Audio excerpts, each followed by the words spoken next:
அஸ்ஸலாமு அலைக்கும் ஃப்ரெண்ட்ஸ். இந்த லீவில் நீங்கள் வந்து குழந்தைங்களுக்கு ஒரு கப்பு ரவையை வச்சு ஒரு சூப்பரான ஹெல்த்தான ஒரு ஸ்நாக்ஸ் ரெசிபி செஞ்சு கொடுக்குறீங்களா? இதை எப்படி செய்யலான்னு பார்க்கலாமா? அதுக்கு ஒரு நான்ஸ்டிக் பேனில் ஒரு ஸ்பூன் நெய் சேர்த்துட்டு ஒரு கப்பு நான் வந்து இலச தேங்காவை எடுத்து சின்னதாக கட் பண்ணி பாருங்கள். இந்த மாதிரி வறுத்துட்டு அது அப்படியே இருக்கட்டும். இருக்கிற மீதமான நெய்யில் ஒரு கப்பு ரவை சேர்த்து அதையும் வறுத்துட்டே இருக்கிறேங்க. 2 நிமிஷம் நல்லா வறுத்துட்டு திரும்ப ஒரு அரை கப்பு துருவிய தேங்காய் சேர்த்து அந்த ரவையோடு சேர்த்து நம்ம வந்து வறுத்துடலாம்.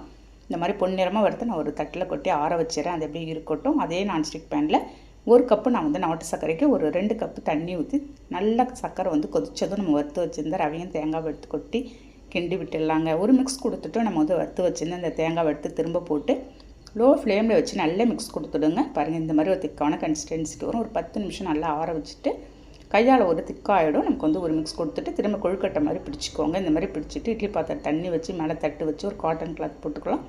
ரெடி பண்ணி வச்சு இந்த கொழுக்கட்டை எடுத்து வச்சு ஒரு 10 நிமிஷத்தில் வேக வச்சு எடுத்திங்கன்னா சூப்பரான ஸ்நாக்ஸ் ரெடி ஆகிடும். கண்டிப்பாக ட்ரை பண்ணி பாருங்கள். நாளைக்கு பார்க்கலாம். பை.